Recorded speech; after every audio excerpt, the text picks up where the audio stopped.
Hi everyone, it's Natasha here from Inspire and Drive, and I'm here with my friend Jen Kelly from Nimble Quotes, and we are back with our business chat. And as we discussed in our first premiere appearance last week, we're just going to be coming to you live every Wednesday at 7 p.m. and we're going to just be talking about our own business experiences and challenges and questions that come up to us through our clients, and we're just going to be talking about those and sharing that information with you. And we would love your participation in this. We want to hear from you, so feel free to ask questions and join in the chat as we go along. But yeah, that's what we're here to do. So Jen, hi, how are you today? I'm doing well. It's been a good week so far. Absolutely. Absolutely. Nice to see you again. And it's really neat to be back here talking about the different things that we're experiencing in our businesses. As we were saying before, we were getting everything set up, you know, a couple of comments that you made too. I was like, oh, I'm so glad to hear you say that, you know, and it's funny, you know, running your own show. And even if you're running your own show with other people, collaborating with others, working with others, that kind of thing, even if you're in a team that's come together to collaborate to produce a project, sometimes you can, wonder, am I the only one that's feeling this way or dealing with this challenge, or don't have it all together, or do have it all together, and so it's just nice to hear what's going on with other business owners and how they're overcoming, or how they're, just fumbling like you are, and it's okay, and we'll get it back on track.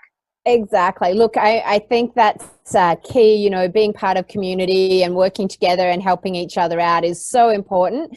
And I don't think anything is ever quite perfect in business. No matter how many years you're in business, there's always something you don't know how to do and need help with. So I'm glad that you and I are here to have a conversation and share our experiences, and I really look forward to hearing the experiences and questions from the audience as well. So Jen, today we were talking a little bit before about, what are some of the common challenges that people are having, and one of the areas that I'm focusing on right now is people managing their time. And what we often find is that what we expect not to take long actually takes much longer than we expect. And that can sometimes put us off our schedule or feel like we're not getting things done. But there are some things that you just, and this topic is all about, it's about building rapport and trust with clients, and having a little bit of a chat about some of the techniques to do that, and also the reality of what it takes and how long it takes to build up those relationships with people. So maybe I would just like to chat with you and hear your experiences on that first. Obviously, you're working with some larger corporate clients for sure, and sometimes the lead time on those decisions are quite a long time. So I'd just love to hear your experiences about what that looks like for you and at New Initiatives Marketing. Yeah, sure. Well, the Nimble Quotes, which is a sign behind me, it's a funny ramp up with that, because it's really, people come in, they have the trial, they put the credit card in, and away they go for the subscription. So that's quite a quick sales cycle. And juxtapose that with New Initiatives Marketing, which is the marketing company I run, and we are doing larger engagements, larger price point, and oftentimes, the first time someone hears about it, they're not going to buy, unfortunately, right? So you've got a buyer's journey to contend with, for sure.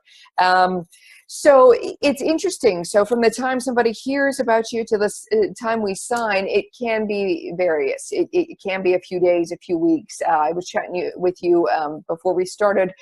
We just brought on a client. Well, I guess we're in March now, but it feels like, March to January to March has just gone so fast.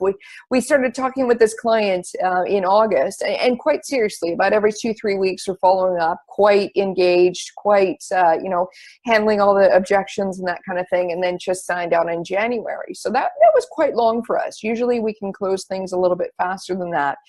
We had another one that we brought on I guess in January as well, January, February, and we have been talking with that company for a year, but that was a little more exploratory. They didn't really have anything yet, just kind of getting to know us, and then, you know, pulled the trigger when time came. So I guess the lead time up to that can vary, and I think you got to be ready for it. And of course, yeah, I think any coach will tell you, you want to shorten that sales cycle, right? The more efficient you can use your time to, you know, be selling and be closing, the, you know, the more deals you can do, the faster you can get, you know, the money coming in and the work going out to help those clients. So, so there is that on that side. And then once your engagement starts, and this is the funny part I think you were alluding to when we were talking about the, although you may have a set project or a set package or a set, you know, process way of doing things with your clients, there's that you can always, you know, put out on a time chart and allocate certain amounts of time to, which is just fine.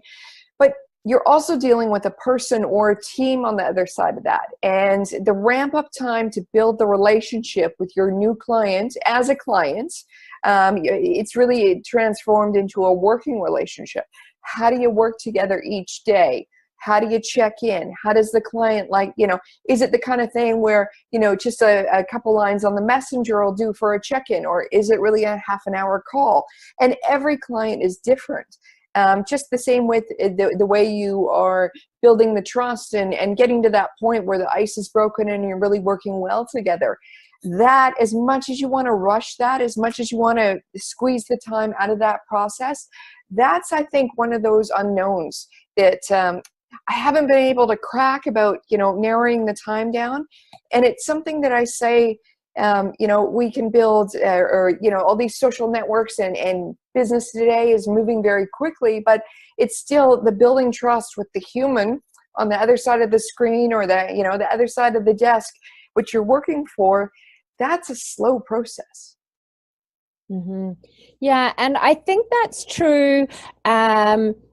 As you said, it's true whether you're dealing with one-on-one with a big client, and it's also true if you're doing things more in the online space. I don't have the numbers right at hand, but I have heard numbers like 7 to 10 touch points with a client before they are ready to buy with you. And, you know, even working with solopreneurs, typically I've either met someone at a networking event first, I've had some, you know, personal messages with them, I've joined in their Facebook community, I get to know a little bit about them, I share some information with them, you know, I may send them a valuable tool or template, I invite them into my inspired moment calls. And then that's often when I find that either I'm launching an online product or the clients will kind of organically come to me. And it's only at a point that they've had time to get to know me, and also at a point where they recognize that I have an interest in what they're doing, both from a business perspective and from a personal perspective. And I think the personal relationship is very important. And, you know, I think it's important not only from a sales perspective, but also from a fit and understanding and working with your clients. When you understand sort of personally where they're coming from, and maybe even personally the pressures that they're dealing with, I think you can provide much better solutions. And of course, not everyone's interactions are going to be one-on-one and at a very personal level like that. But I think at some level, understanding your clients or your kind of the needs of your whole community, which are often similar, is really important. But I think that, you know, you made some great points about time and carving out time and making time to make those calls, you know, write that Facebook note or Facebook message, comment or congratulate someone. I mean, that's a way, and, you know, we're going to be talking a lot about social media over these discussions, because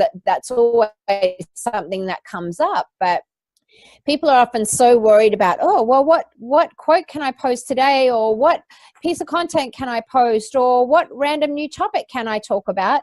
in fact, sometimes the most powerful interaction is spending your time on social media, actually building that relationship with an individual one-on-one.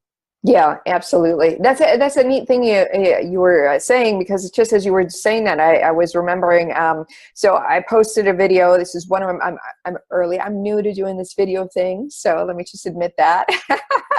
I did post a video. And a number of people had, liked it, which was, lovely. But what I spent my time doing the next day was going back to every one of those people and either dropping a little note, seeing how they were doing, thanking them for that interaction if I hadn't heard from them for a while, dropping into their Facebook, see what they were up to. And yeah, I mean, you make a super point there. It's not just about what you're posting or what you're up to.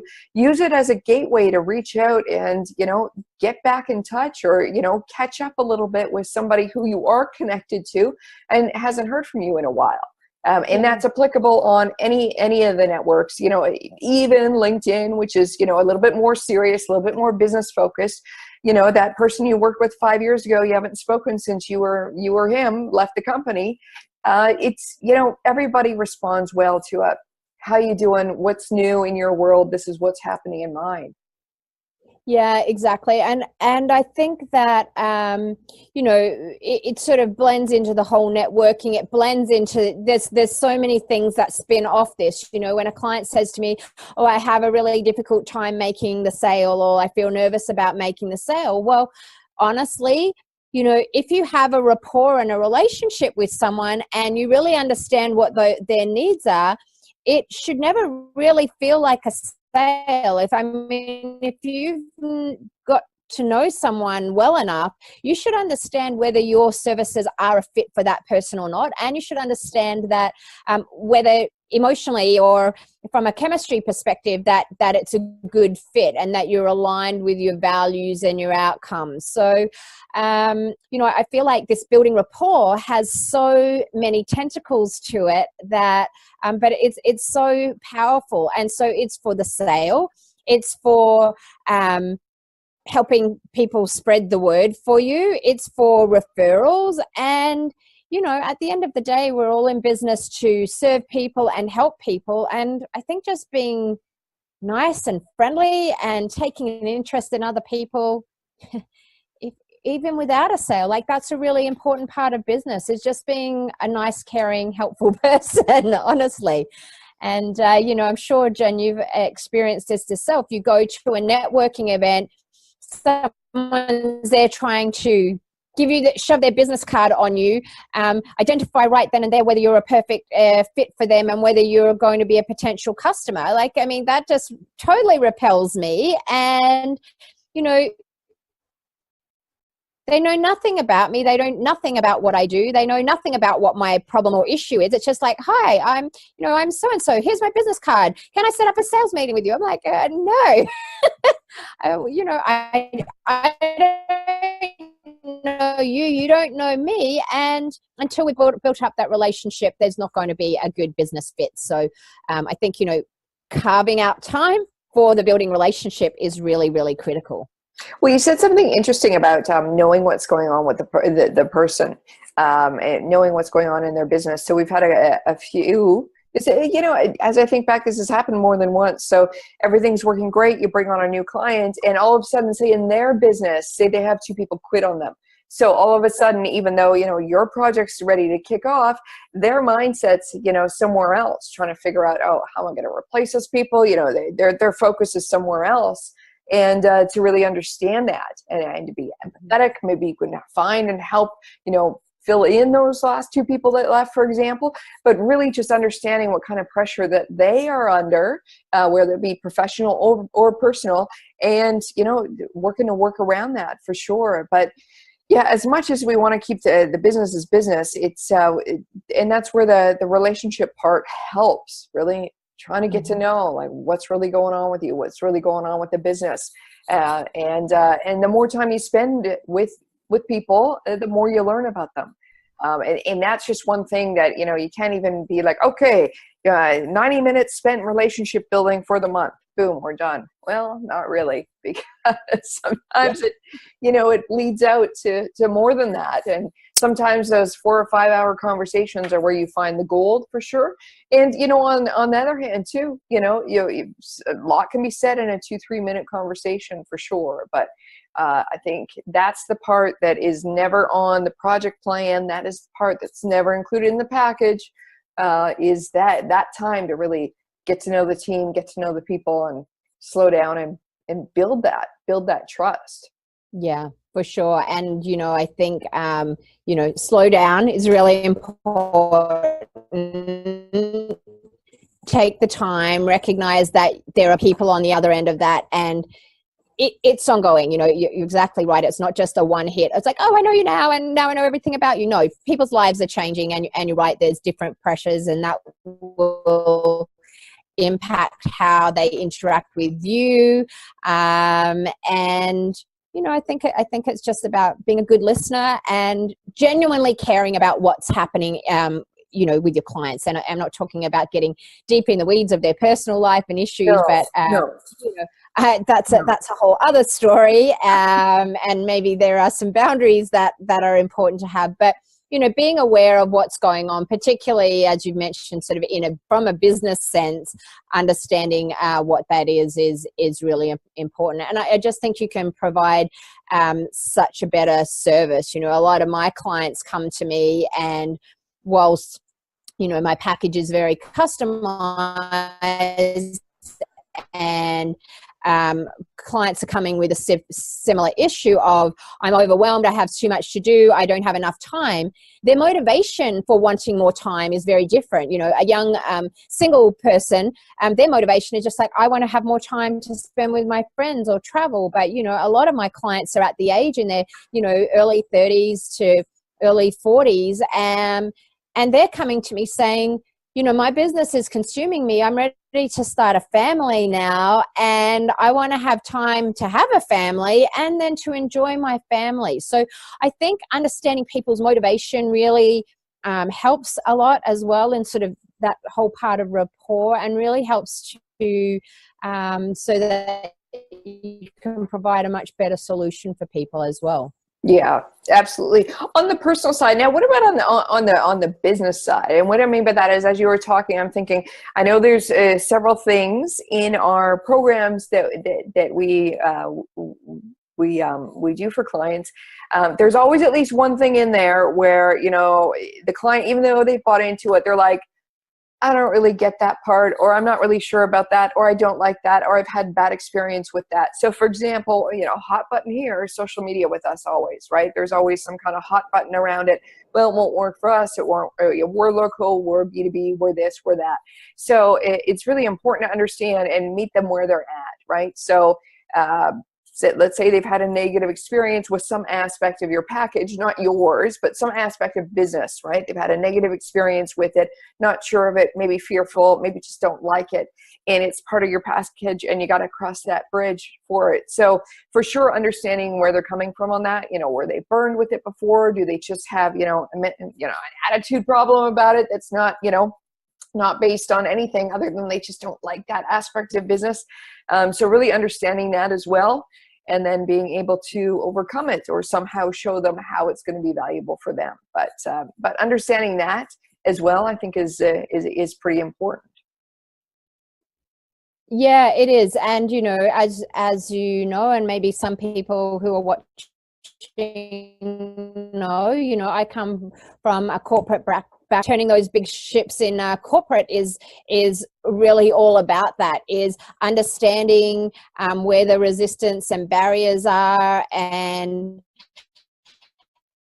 helping people move along that that change cycle, little steps at a time. And I think really showing people small wins, absolutely meeting them where they are, not necessarily forcing your opinion on them, guiding them obviously for the best solution. But sometimes it's about giving the client what they want up front, and then helping them get what they really need underneath that. So I don't necessarily even think that it's not transparent or underhanded or any of those. Meeting the clients where they are. And I think when you meet a client where they are and they feel that they've been heard, at the point where you do want to introduce something that's new or different or scary for them, you have a much deeper level of trust there. They're more willing to trust you.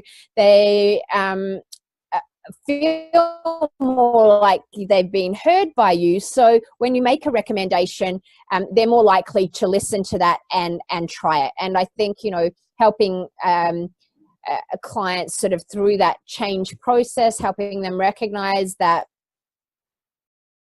do it in a small enough soundbite for them, or that they don't feel like they're exposed to too much risk. There's many dynamics in that kind of relationship. But for sure, meeting your client where they are and giving them what they want is very important. Well, let me play devil's advocate with you in this conversation here.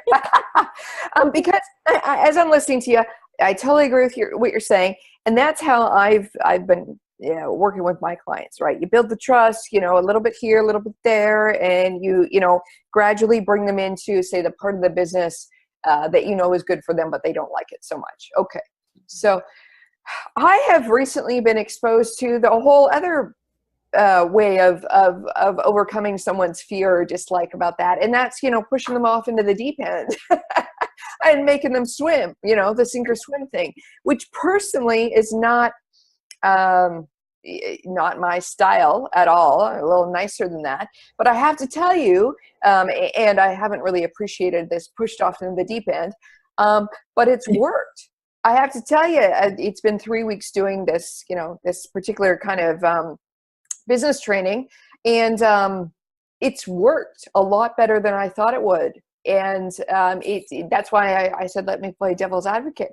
And I'm wondering, is it always, now, respectfully pushed off into the deep end. Nothing's been disrespectful or, shady or anything like that. But I wonder, is, being the nice and kind and sure, we'll go at your pace kind of thing, really the best thing for your client?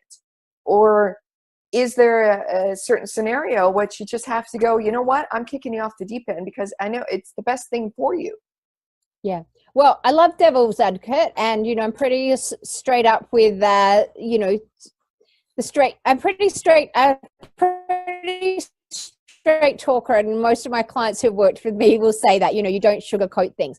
I think the critical piece is you're able to push them much further than they would normally go, because I agree, sometimes, you just know what is the best solution for them, and they they're kind of staying in their old patterns and they're not changing that. And as we know, the